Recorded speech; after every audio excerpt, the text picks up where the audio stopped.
හිටපු පාර්ලිමේන්තු මන්ත්‍රී හිරුණිකා ප්‍රේමචන්ද්‍ර මහත්මිය සහ ඇගේ ස්වයංපූර්ෂයා වන හිරාන් වෙන්ව තිබෙනවා.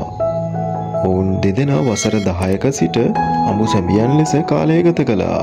ඉතින් මේ ඇයගේ ආදරණීය කැදැල්ලේ ඡායාරූප කිහිපයක්